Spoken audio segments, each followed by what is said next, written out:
totoong dahilan kung bakit dapat tayo na mag-forget, no, sa past at mag-move on. Amen.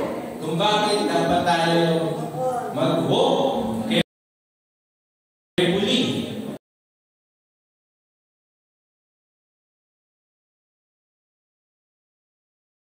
Mag-run, no? With determination. Ito rin po ang dahilan kung bakit dapat tayo mag-soar unwaveringly. Bakit po? Kasi merong darating at merong araw na itinakda upang ang lahat, no, ng mga bagay-bagay na mabubuting bagay na hindi pa natin naiisip, naririnig, ay darating at mangyayari sa harapan po nating lahat. Amen? No? Ang topic po natin ito ay looking unto Jesus, the coming rewarder of the faithful and just to the unfaithful.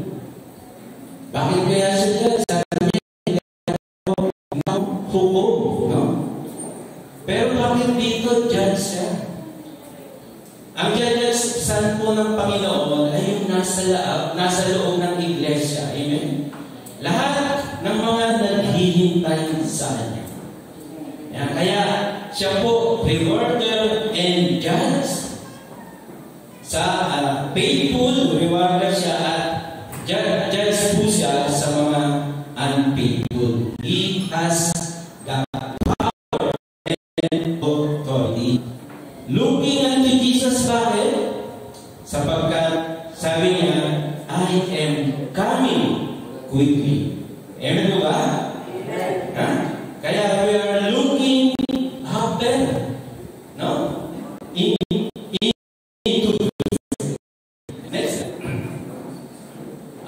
Ang ating pong pamagat sa ating pong outline ngayon ay the moment of truth. Ang araw na to ay isang araw ng katotohanan. Wala na pong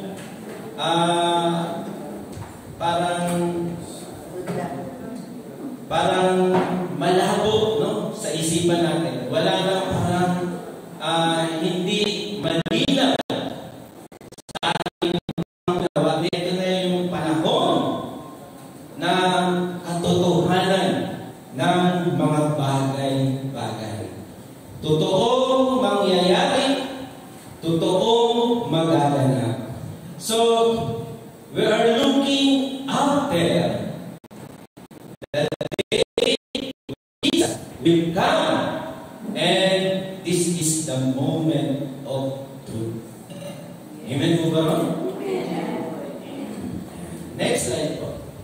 Ating pong team, tingnan natin yung divine description. No? Yung pang mental image, no, na nagdarating. Na ito yung divine description. No rewarder. At nung magiging judge, no? Ito po yung kanyang imahe. Kaya nga po, magiging handa tayo sa pagsalubong natin sa Kanya. Yung po ang importante, no, na pagdating ng araw na yun, pamagal, hindi masayang yung ating paghihintay. Hindi masayang ang mga bagay-bagay na ating inaasahan. Bakit? Sapagkat taglay po natin yung banal na pagkakilanlan kung sino yung darating. Amen po ba? Para maliwanag, tingnan po natin yung ating text. Next slide po ba? Una-una, mag-introduction muna tayo.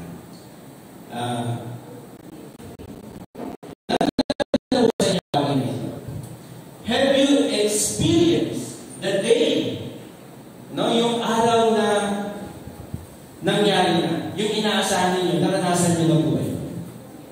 Ano po yung na-experience ninyo? Sino po yung may mga pamilya rito na OFW? Si Sister Monique. No? Matagal sa iyong mga mahal sa buhay. No? Nananabig ka, sa phone mo lang nakakausap. Sa cellphone mo lang nakikita. No? Tapos sabi niya, darating ang araw, etong petsa na to ay uuwi ako at magkikita tayong muli. Ano yung pakiramdam? Ha? Sabik na sabik. Sabik na sabik na po ba kayo? Excited po ba kayo? Yung sa day na yun at yung sa tao parating. Mga OFW, mga nasa ibang bansa, yung kamitan minsan, nararanasan nila, ay, eto pala yung inimit ko. Ang gwapo. Ang ganda. Nakakatuwa. Masaya siya, di ba? O kaya yung first day ng school, nakita mo na yung mga magiging kaklase mo. O kaya sa mga gawain, nakikita mo na yung mga makakasama mo sa trabaho. Yan. O kaya yung long lost friend mo. Di ba? No? Excited ka. E paano kayo'y dumating? Yung huli. Kaaway mo. Anong pakiramdam mo? No? Baka magtakot ka. O baka sabi mo, hindi ako nanda. No? Yung narating, may dalawang gagawin po siya dun sa ating pong topic, no? Sa ating team. Siya po yung rewarder of the faithful and judge to the unfaithful. Yan. Ano ba po? Bakit po natin kinakailangan bakit? Sapagkat tingnan po natin yung illustration, no, yung first and second coming ni Jesus. Ayan, yung picture, yung first coming niya, sa nature, isa po siyang humble at servant. No? Ito po yung nature ng kanyang pagpunta dito. No, ikalawa, ito po yung mangyayari. Siya po ay glorious King. Amen? At ulang pa yan, mamaya makikita natin. Sabi nga po ikalawa, yung purpose, yung first coming niya, ay redemption. Ililigtas tayo. At tayo ay patatawarin sa ating mga kasalanan. At sabi niya, second coming, ito po ay establishing His kingdom and final judgment. Amen? No? At sabi niya, ano yung circumstances ng kanyang first coming? Born in Bethlehem and live a life of service. Nag-serve siya.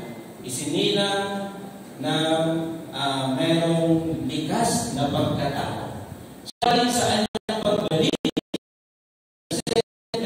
makikita, no, ang kanyang pagdating mula sa langit na may maraming armies na mga angel.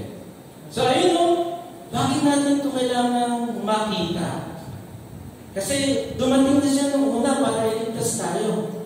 At ito yung inaasahan natin na mangyayari sa kanyang pagbalik. Naniniwala po ba kayo?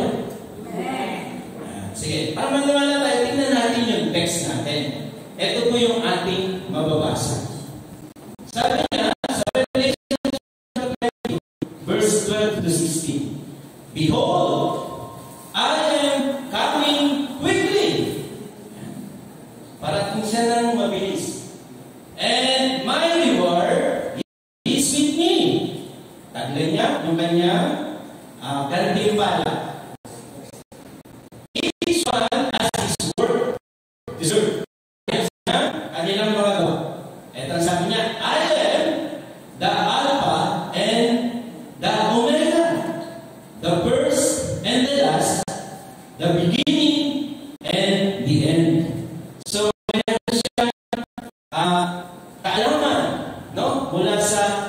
umpisa hanggang sa kahuli-hulihan.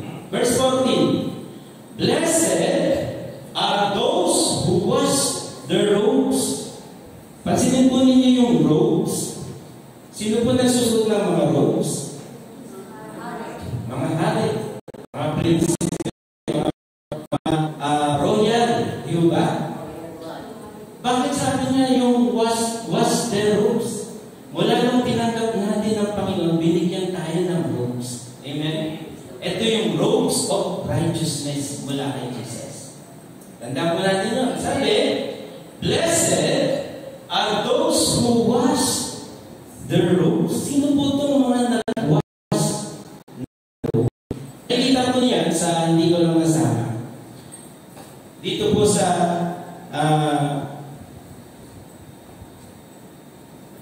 Revelation chapter 7 verse 14. Yan. Tingnan po ninyo yan doon.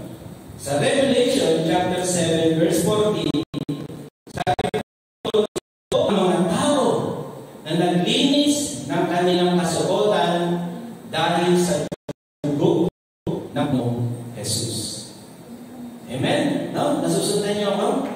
Yung mga naka-robes ay yung mga tao, no, sa harapan ng throne ni Jesus, ng nakaupo, at sabi ng angel, sila ang mga taong naglinis ng kanilang kasuotan ng dugo ng Panginoong Jesus.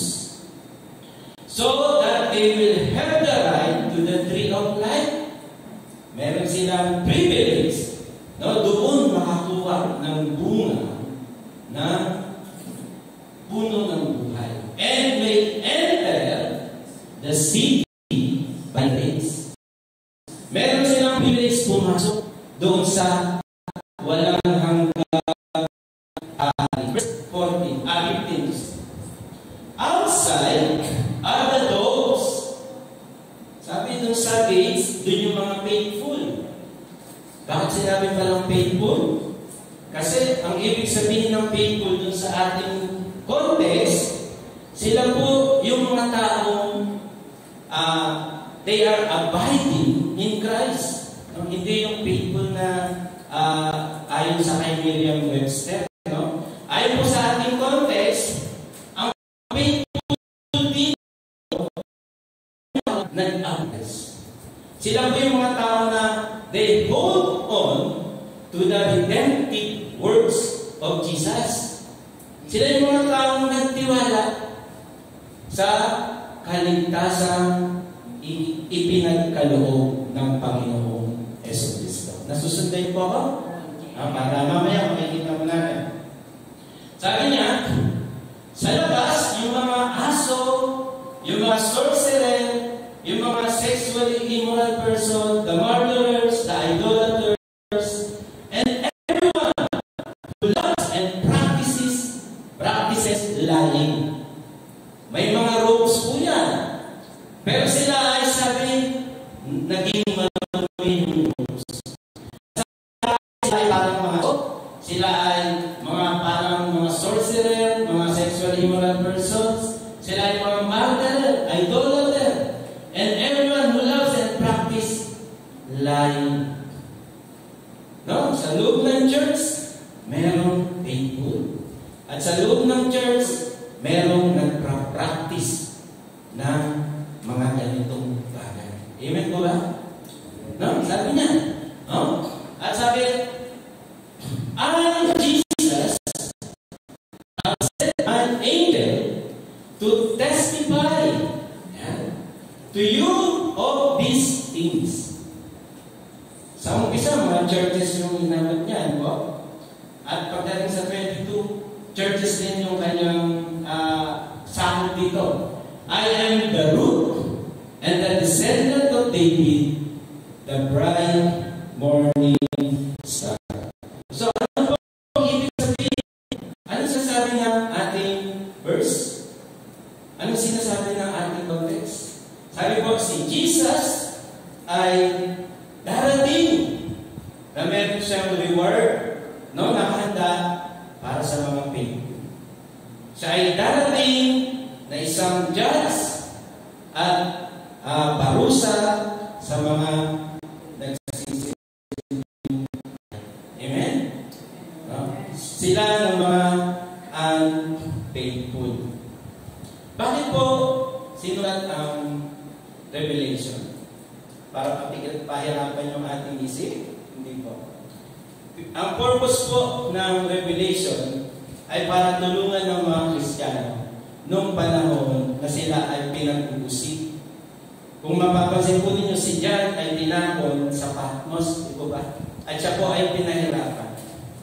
Ang purpose ng Book of Revelation to bigyan ng lakas ng panahon nila ma-overcome yung persecution na kanilang dinadaanan. Amen? Nasulat ang mga bagay nito para ituon nila ang kanilang pananaw, ang kanilang pansin sa darating ang Panginoong Jesucristo. Amen? Ang purpose para maging faithful sila. At hindi magkunwari na yan ba? Ang purpose para manatili, no? Na nag-aabay sila sa Panginoon. Nananatiling humahawa sa pagliligtas na ipinagkaloob sa kanila ng Panginoong Jesus. Amen? Amen. Next slide, Brother. Tingnan natin. No? Ito po yung ating statement. Jesus is coming. How are you preparing for this coming day?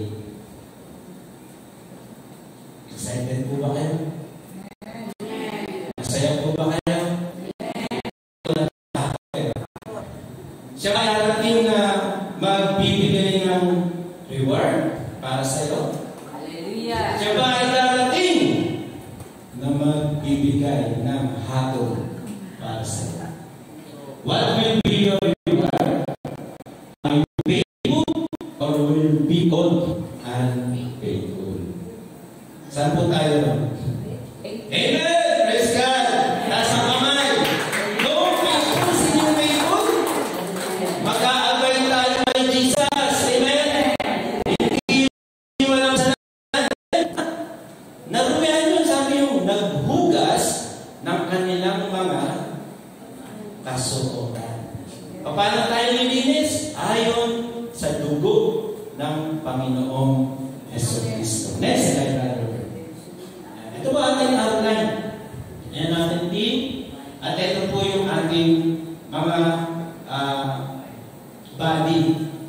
Na ang kanyang divine description, yung paparating, isa po siyang creator.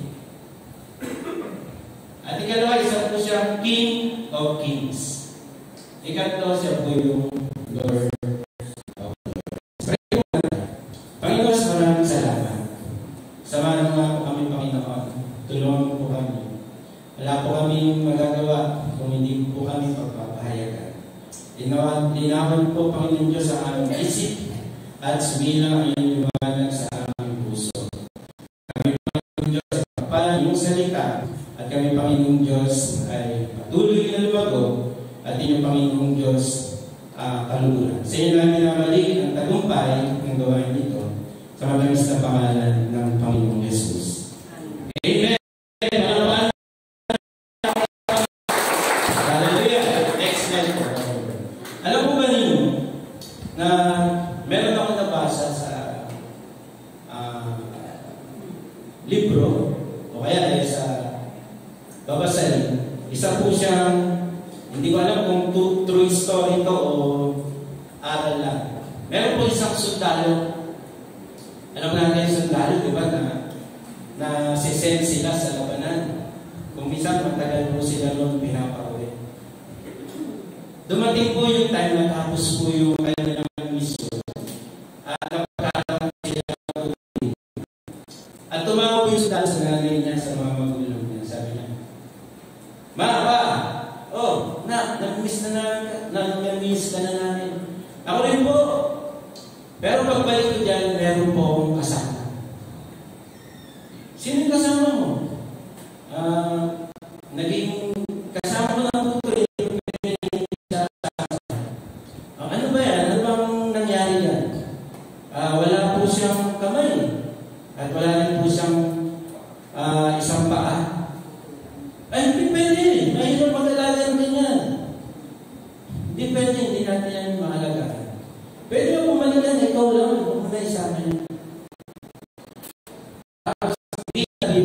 yung boses ng sundalo. Tawag, sasalita sila, anak, nasan ka na? Ano nangyari? Simula yung ikaw sa kanila dumating. Sabi ko, ang anak po ninyo ay patay na. Ha? Nandun po siya ngayon sa morgue, puntahan po ninyo. At nung puntahan po nila, nakita po nila doon sa report, ano ba, bakit po ba namatay ang anak namin? Sabi niya, namatay siya dahil sa suicide. Ha? Bakit po? Hindi po namin alam, tingnan niyo po na. Pagtingin nila, yung kanila pong anak, siya pala po yung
galit po ba kayo sa Panginoon Diyos kapag meron kayong interest?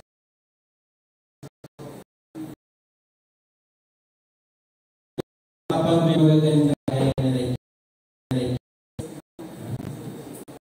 tingnan po natin yung verse natin. Next slide.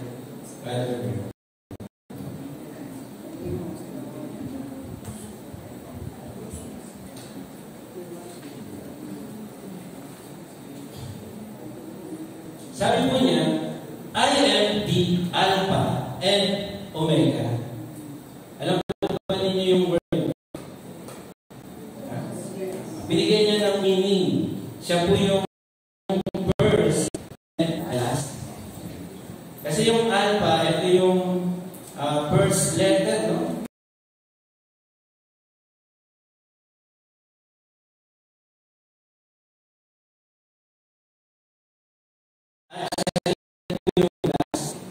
At siya rin po yung beginning at siya rin po yung end. Ibig sabihin nun, sa oras, andun siya. Amen?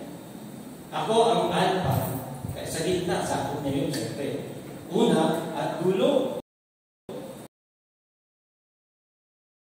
Sakot niya yun. Siya ang pinagmula lahat ng bagay at siya kapangyarihan sa pagpapasya ng lahat ng mga bagay. Kaya nga, pagdating ni Jesus, restoration din po no? yung mangyayari. No? At parang pagbabago ng mga bagay-bagay.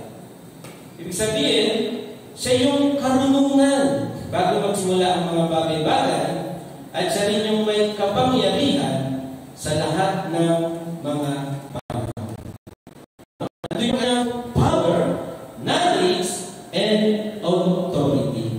Totoo ba yun? Tingnan nga po natin yung John chapter 1, verse 1 to 3. Was the Word, sino yung Word dito? Si Jesus. And the Word was with God. Ang sabi po, sa umpisa pa lang nandun na yung salita, at yung salita daw po ay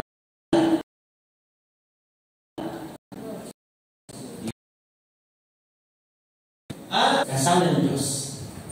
So hindi isa, may tinutukoy na dalawang personalidad. Ewan mo ba? yung kanyang nature, no? At yung kanyang identity, no? At sabi po, he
So, merong creation purpose at merong life purpose.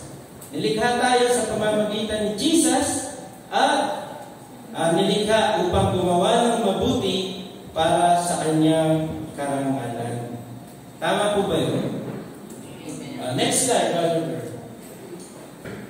Regarding His plan of the fullness of the time to bring all things together in Christ, things in the heaven and things on the earth. So yung time na ito, yung Diyos ay pagsamahin sa yung langit at ng lupa sa kanyang paghahari. Amen po ba?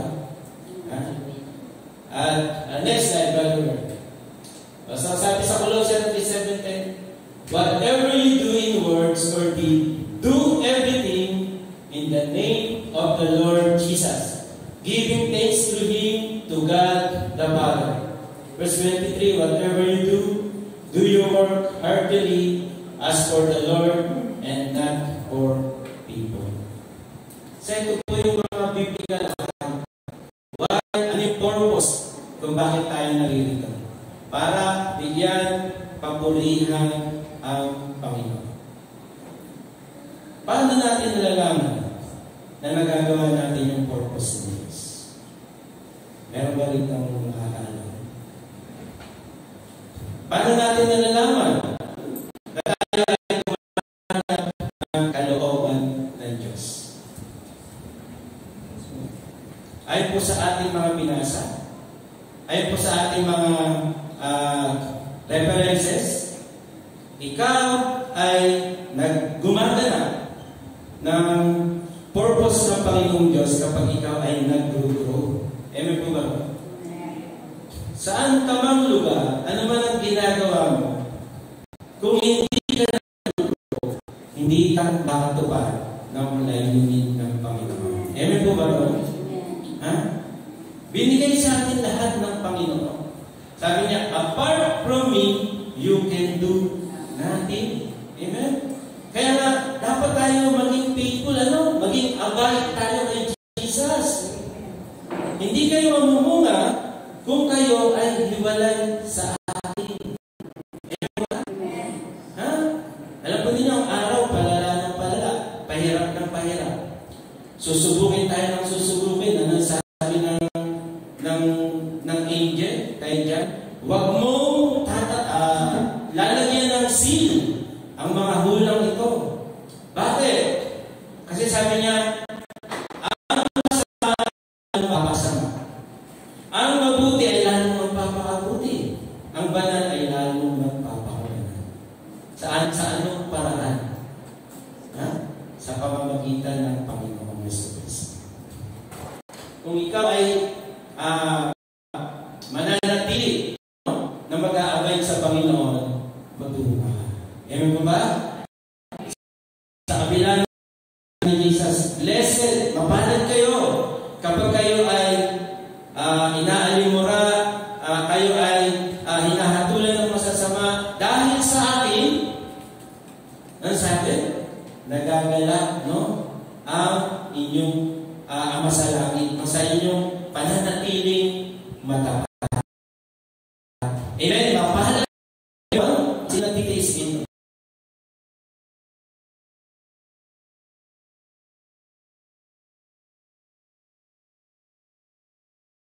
God did all things according to His purpose, and He will reward those who faithfully live a life according to His purpose. Amen? Next slide, brother.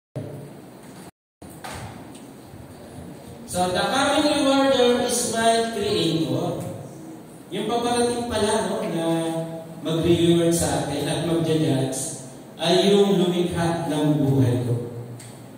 Who knew all about me, who is worthy enough to bless me and judge me. As His creation, I will ask to my Creator. So yung darating pala, siya yung lumikha sa'yo. Kaya siya yung may kapangyarihan, ikaw ay paramanan, kung ikaw ay naging tapat. At may kapangyarihan, hatulan, kung ikaw ay naging hindi tapat.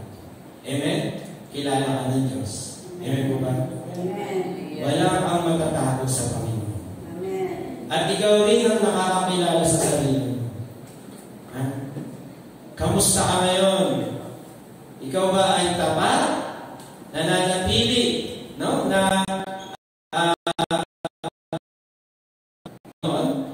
humahawak sa kanyang kaligtasan? O ikaw na ang gumagawa ng iyong sariling buhay? Amen?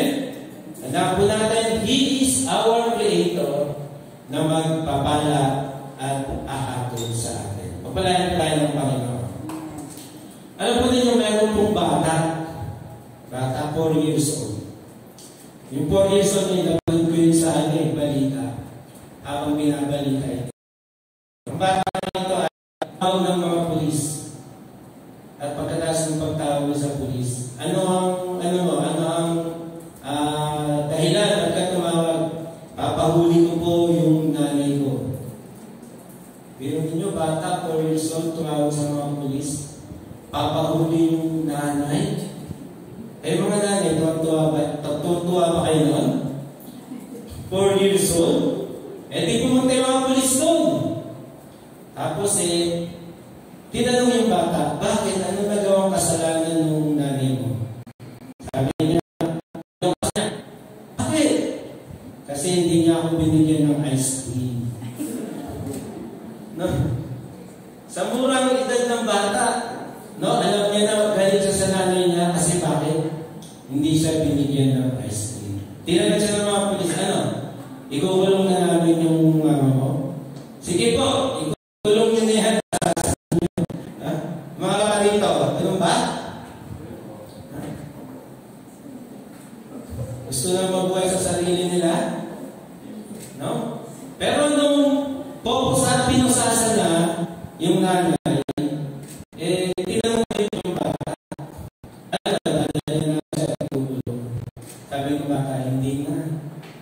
wala na akong nanay.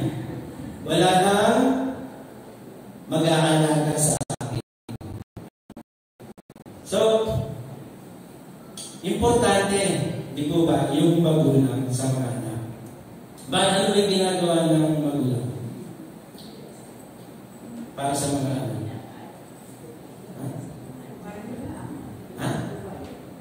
Higit sa lahat, sa pag-aalaga, pinangangaralan. Amen? At next slide, Brother Bird. Ito po yung ikalawa natin divine description na sinasabi ni Jesus. Siya po yung King of Kings. Sabi niya, I am the root. Ano po yung root? Pinagmulan. No? And the offspring of David. Siya raw po yung pinagmulan at siya rin po yung bunga, no? O kaya yung apo, no? Ni David, pinagmulan ni David. At apo ni David, ano ibig sabihin nun? Ibig sabihin nun, siya po yung hari, no? Na wala nang naging kagaya niya sa bansang Israel, na malapit sa puso ng Diyos. Bakit? Kasi si David, yung kanyang paghahari ay parang ito yung anino, no, ng isang kanyang sinusundan na hari. Wala iba kundi ang Diyos. Amen po ba? Anino. Kaya nga sabi, I am the root and the offspring of David. Siya po ay isang hari. At sabi, I am the bright morning star. Sabihin, yung star ay ikunokonekta, no, sa tawag bilang isang hari. Tingnan po natin. Next slide. Yan. Ito yung biblical account. Sa Genesis chapter 49 verse 10, sabi, the scepter will not depart from Judah.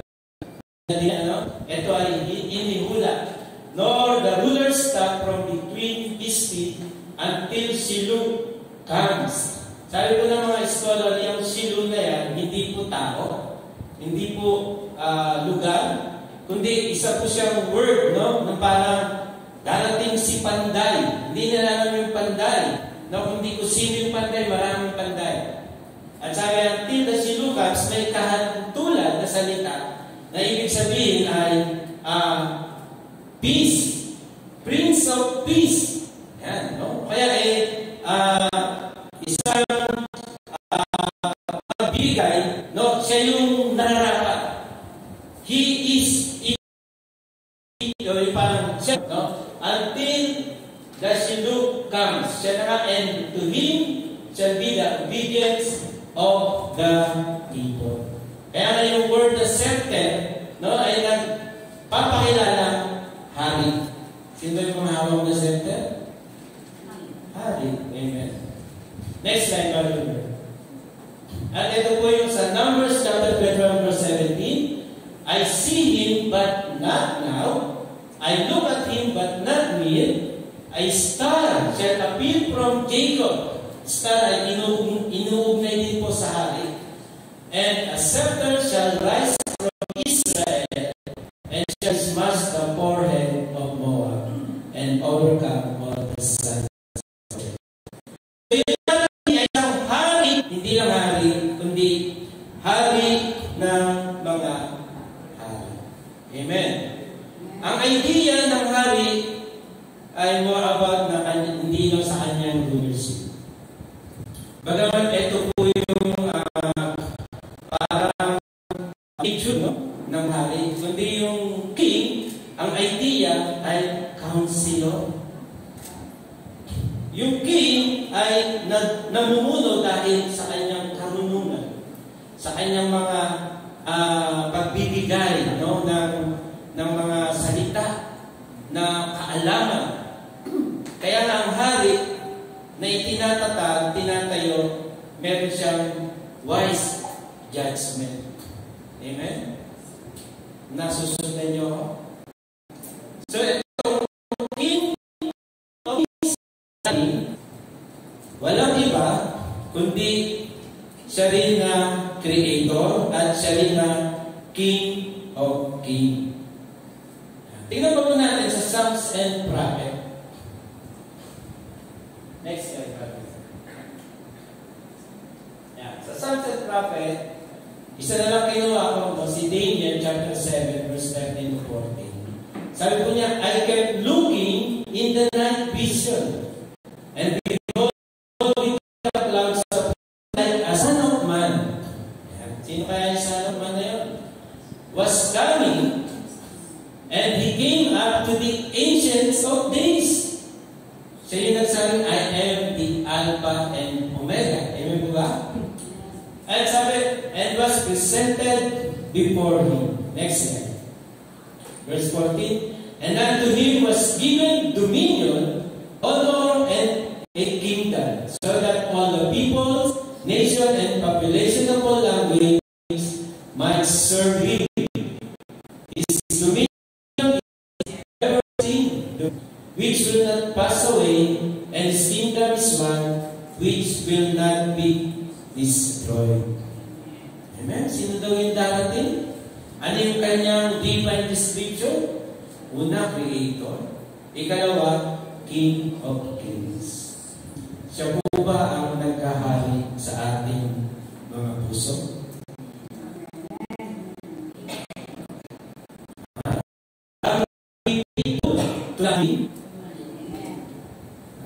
Paano po yung kamusta po yung ating worship sa ating parating na hari? Amen? Pag nag-worship tayo, kamusta yung puso natin? Excited ba tayo? Ha? Nag-worship pa tayo na, Lord, parating ka na. Amen ba ba? O yung iba ay nahihiya. May nahihiya pa ba dito magpuli sa Panginoon? Siya may likha ng yung buhay. At siya rin yung parating na hari ng mga hari. He is worthy to give Him praise and worship. Kamusta yung service natin sa hari? Nagsiserve ba tayo ng karapat-dapat? O baka may iba nang naghahari sa ating puso? Tandaan natin, no? Sa simula siya at maging sa uli siya pa rin. Amen po ba? No? Siya rin ang haharapin natin sa uli. Nagbibigay ba tayo ng karangalan sa Kanya? Basta po yung bukit po ba tayo sa Kanyang paghahari at sa Kanyang kingdom? Tayo ba ay alay niya sa pag-advance ng Kanyang kaharian? Tayo po ang makakasama. Amen po ba? Ang pating ay hari ng mga hari. Ibig sabihin, kung gusto ninyo maging faithful, yung Kanyang divine description, hindi lang creator na nakakaalam ng nakakakilala sa sarili natin. Isang great counselor. Gusto niyo maging faithful? Ikiling niyo ang inyong tenga sa Kanya. Amen! Naabahin niyo yung kasi. No, yung tenga natin, ikiling natin sa Panginoon. Sabi nga natin kanina, pahirap ang panahon. Marami ng pagsubok, marami ng tukso, marami tayong kakaharapin. Kung ang tenga natin ay malayo sa mga sa ng Diyos, maaaring sumemplang tayo. Amen po ba? Pero kung sisemplang ka, sabi ng Panginoon, mapalad yung naglilinis ng kanilang mga kasuotan. Abiding in Jesus. Amen po ba? The Creator, yung parating ay isang ito, na dapat mag-abay tayo sa Kanya. Alam niya yung plano sa buhay natin, yung purpose. At mag-din tayo natin mga kanya sa darating na King of Kings. Amen? Yun po yung idea. No? Ito yung idea. No? Ito yung ating sinusundan. Ito yung ginagawa nating aral sa buhay natin. Blessed is the man. Sabi, mapalad ang isang taong di naaakit ng masama upang sundan ang kanilang maling payo, maling halimbawa.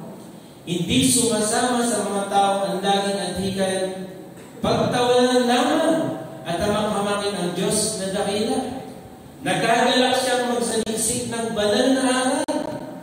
Ang utos ni Yahweh, ang siyang binubuhay at ang katulad sorry po, nalimutan ko. Ang haba yun eh. Psalm, no? Chapter 1, verse 1 to 6. Unang-una ng book ng Psalm. Kapag hindi tayo naging tapat, siya daw parang ipa, no? Na tinataboy ng hangin. Subalit siya ay katulad ng isang puno kung tapat ka na natanim sa isang batisan at namumunga sa kapanahon. Amen? Kaya siya King of Kings, siya ay great counsel. Amen? Yan eh. Kaya dapat nakatuon lagi. Hindi lang yung mata, kundi yung ating tenga. Sa Panginoon. Next level. Next level. Yes, Jesus winning niya yung kanyang pagiging king. Hindi, indirect na lang. At sabi po sa Apostolic Teaching, chapter 36, therefore, let all the house of Israel know for certain, that God has made him both Lord and Christ. Lord and Christ. No? This Jesus whom you crucified. Amen po ba? Palakpan nga po natin ang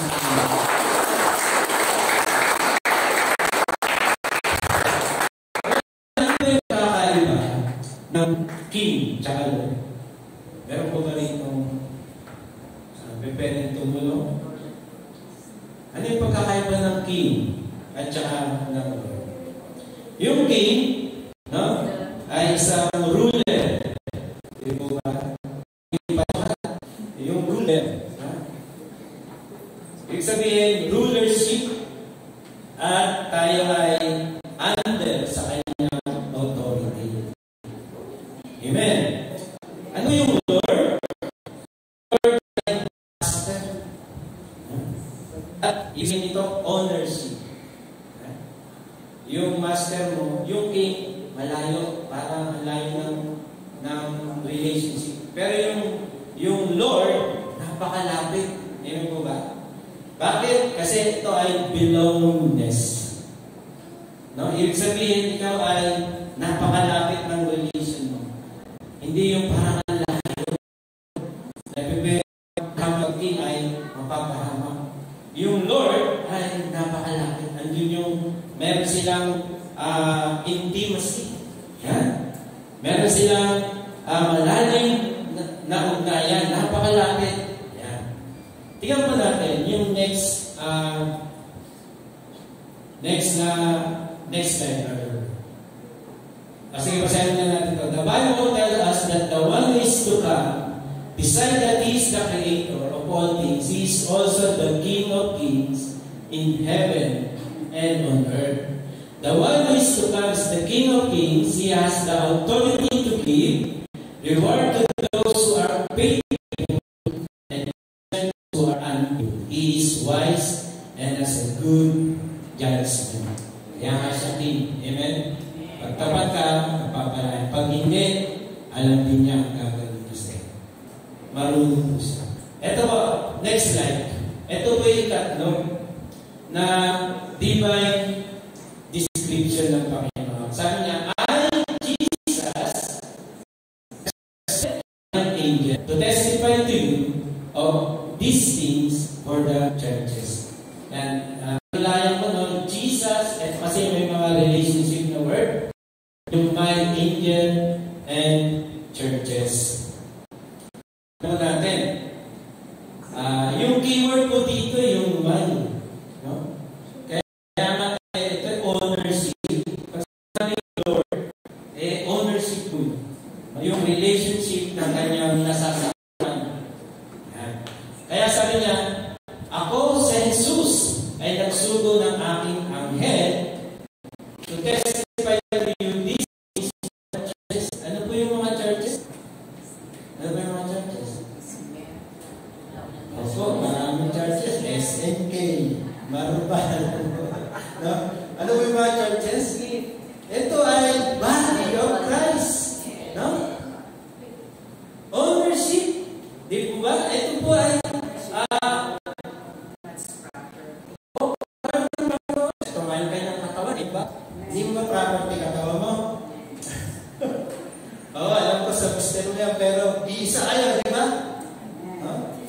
sabihin ay belong, ownership, lahat yan ay isa tayo para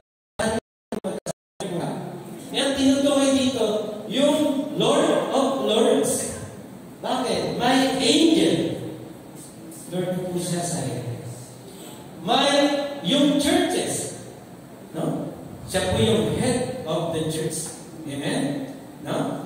At may kita mo natin yan na sa next slide. Ito yung angels are active agents who do God's command. Sila yung mga agent na gumagawa ng utos ng Diyos. Pag-aali sila ng Panginoon. Kaya sila yung sumusunod, no, sa inuutos ng Panginoon. Are active agents who do God's will. Bakit will? Kaiba po yan eh. Di po ba? Kasi yung will, ito po ay yung hangarin ng Diyos. Hindi naman natin pusang masunod yung kumanda ng Panginoon. Amen? No? Ano po ba yung will ng Lord? This is the will of my Father that you have faith in me, sabi ni Jesus. Amen po ba? Ito ang kalooban ng Ama na sumampalataya nyo sa sinugo niya. Ibig sabihin yung will ng Lord, abide in Christ. Amen? Holding on Christ first. So, sana yung third divine description ng Panginoon siya ay Lord of Lords. Amen po ba? Kumbinsido po ba kayo? Amen. Kumbinsido kayong Creator? Amen. Kumbinsido kayong King of Kings? Amen. At ito po, kumbinsido po kayong Lord of Lords. We belong to Jesus. Amen. Amen. Amen. Kay Kristo. Sabi ng Matthew 16:19-20, I will build my church and it will be the gates of hell. Hindi pa lang tayo. So are we faithful in imitating our Lord Jesus? Sabi natin kay Jesus tayo. Nakikita nga ba yung katapatan natin ng pagsunod, paggaya sa Panginoong Jesucristo? Nagiging kamukha na ba ni Jesus yan? Katabi nyo? Nagiging kamukha na ni Jesus? Sino ba sinusundan natin? Diba? No? Sila, si Bruce, pagka siya servant, tinatawag master si Bruce Lee. Diba ginagaya si Bruce Lee? Kasi Lord niya, master niya eh. Tayo, sino Lord natin? Master natin? Si Jesus. Ibig sabihin dapat, nagagaya natin si Jesus. Ano sabi ni Jesus? Walang alagad na hihilig sa kanyang Panginoon. Hindi mo malalampasan si Jesus. Amen? Sino ba lumalampas na dito kay Jesus? Unfaithful yun. Maggalak kayo kapag ang isang alipin ay matulad sa kanyang Panginoon. Amen? Nagagalang po ba kayo? Hindi ko nalalampasan si Jesus, kundi tinutularan ko si Jesus. Meron nga po diba, sa Luke chapter 18 verse 8, hindi na po natin, sige po, next slide. If he is our master, whom we should follow and be like Him.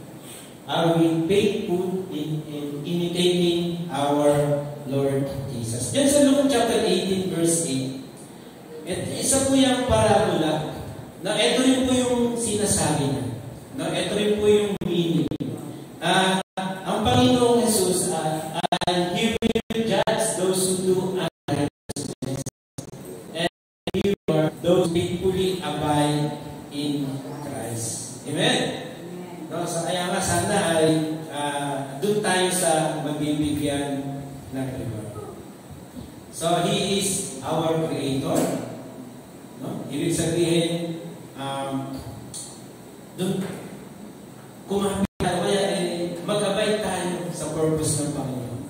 Is our King, na i-clean natin yung ating pandinig sa Kanya. Ibig sabihin, siya yung ating maging gabay. At siya yung ating Lord, sabi. Ibig sabihin, imitate Him. Amen? Maging kagaya. Sabi na nila sa pagkalit dito, meron kang pananampalataya. Ano may pananampalataya siya na sabi ni Jesus? Yung nagtitiwala sa Kanya. Amen? Yung sa Kanya nakatingin. Sa Kanya nakapix yung pananaw. Yung Kanyang pananampalataya. Ang araw po ay malapit nang dumating, sabi ng Panginoon. At ang araw na to ay tulad ng magnanakaw. Tama po ba? Ibig sabihin, hindi po natin ito inaasahan. Sabi, hindi na exciting. Amen? No? At sabi ito ay dagling darating. At isang saglit. Sabi ni Brother Bird, wala nang rewind. Amen po ba? Walang rewind to. No, na pwedeng ulitin. Lord, naiwan ako. Lord, nasayang yung paghihintay ko, pagtitiis ko. Sana maulit muli. Wala po ganun. No? Ang araw na ito ay darating tulad ng magnanakaw. Ito po ang dating gawin. Ito po ating conclusion. Next slide. The day of Jesus' return was appointed. Nakatakda na po yan. He who is coming will surely come. And the moment of truth will reveal to everyone. For the faithful, the very best has come. Amen? Wow. Sino ba yung mga faithful? Sabi yung best. Siya yung tatamuhin mo. Amen po. At sabi, for the unfaithful, the worst thing has be an overcomer. Amen po ba? Maging handa po tayo sa pagdating ni Jesus. Sino yung darating? Jesus. Si Jesus. Siya yung Creator. Siya yung King of Kings. Siya po yung Lord of Lords. Let's fix our eyes to Jesus and continually abide in Him. Amen? Meron na bang nagsasawa rito? Meron na bang nagsasawang maglingkod sa Panginoon? Meron bang napapagod na? Ha? Sabi po rin, pagdating yung time na yun, papahilin ng Diyos yung kanyang luha. Bakit? Sa sobrang saya, ayon mo ba? Sa sobrang saya na kanyang madarama pagdating ng araw na yun. So sabi nga, no? Fix our eyes. Look unto Jesus, the rewarder and the rewarder of the faithful and judge the unfaithful. So should not us to be unfaithful. Amen ko ba? Yung mga hirap, yung mga pasakit na nararanasan natin, dapat hindi ito magdulot sa atin para maging unfaithful tayo. Yung nalaman natin siya yung ating Creator. Siya yung ating King of Kings at siya yung ating Lord of Lords. Rather, dapat magbigay ito sa atin ng impormasyon na dapat tayong lalong maging tapat. Amen? So, Jesus is soon and He will wipe all the tears in our eyes and turn our pain into dancing. Amen? Palakpakan namin ang Panginoon. God bless you all.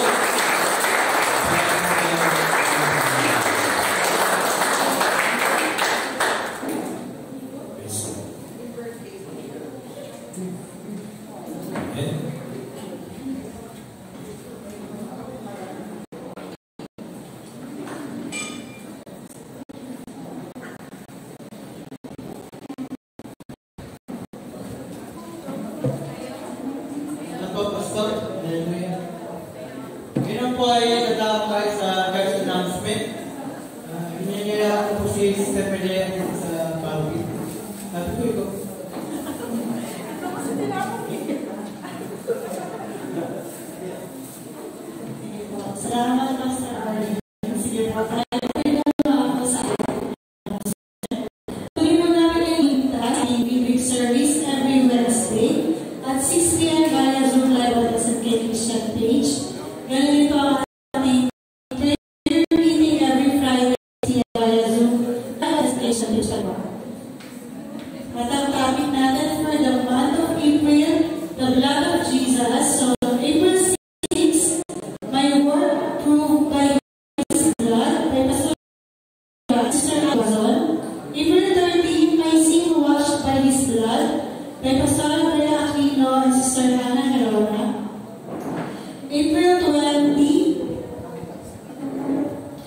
My Victory Through the Blood of Jesus by Pastor Dante Barata and Brother Herbert C.B. And April 27, My Future Guaranteed by His Blood by Pastor Hazel Yee and Brother J.R. Cameron. Thank you po sa nag-usher kanina. Next week po, Sister Lisa Barata, tapos Maria de la Cruz. April 13, Sister Nari Madigas, Sister Evelyn Madigas, at Sister Mary Lorena.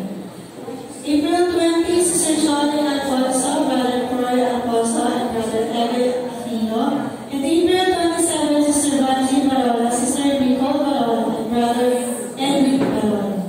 Pakimutan na po, pero isend ko rin po yan sa personally sa mga naka-assign po. And sa ating verses naman po, April 6, Brother Jasper Rodriguez, April 20, Sister Angelo Lima, and April 27, Sister Liza Peralta. Ayan po ang ating prayer for the sick every first Sunday of the month. Huwag po natin kakalimutan kasama ang ating mga kamag-anak, pamilya, kaibigan, kung sila man may mga karamdaman. Every first Sunday of the month po yan. At ang ating face-to-face prayer meeting every last Friday of the month, 4 to 5 p.m. dito para sa SFK Church. At ang ating water baptism sa dali na April 12, 2025. So mag-coordinate po kay Pastor Nipa. Yung mga gusto pong mga kabaptize, may seminar po a week before bago po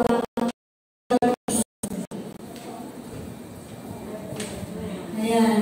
Patuloy pa rin namin i-invite ang mga YE every Saturday at 7 p.m. para po sa practice ng worship.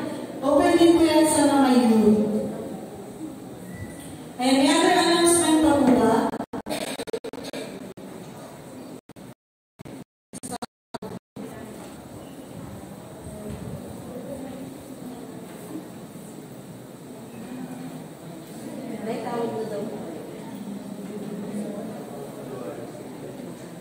Ginawain po ang mga youth and YA after lunch. Magdala siya po kayo tapos tayo po ay pupunta sa park at mamimigay po tayo ng drugs. Okay, kasama po namin ang YC kung gusto niyo po kami samahan. Okay lang po. Okay na po ba? Okay. Aalis na daw po yung pupunta ng mga. Kasama si nanay. Meron po po ang announcement. Kung wala na po, sige pa tayo po yung tuloy po sa closing prayer.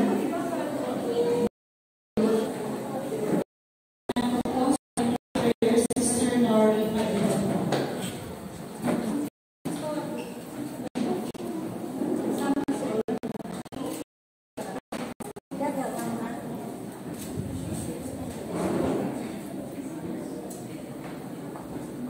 Thank you, Lord. Hallelujah. Ama namin nasa langit, maraming salamat, Panginoon, sa araw na to, sa aming pagsamba, Panginoon. Maraming salamat sa iyo, Panginoon, salita na aming narinig. Nawa, Panginoon, ito ay isang pamuhay na lagi, Panginoon, namin magrema sa aming isip at puso, Panginoon, ng mga salita. At sa aming, Panginoon, pag-uli ay dalangin ko, Panginoon, paggabay, Panginoon, sa bawat uli, Panginoon, sa bawat iba. Ikaw ang patuloy na kumilos ng mga pag-ingat sa bawat isa sa amin, Panginoon. Sa iyo namin tinitiwala ang aming buhay at kaluluwa. Sa iyo namin, Panginoon, tinitiwala ang lahat sa aming buhay. At muli, Panginoon, maraming salamat sa patuloy mong gagawin. Sa pangalan ni Jesus. Sige po, ang pag-ibig ng Diyos Ama, ang biyaya ng Diyos Anak, at ang patnubay ng Diyos Espiritu Santo ay mapasama atin at manatili sa atin, ngayon at magpakailanman. Amen.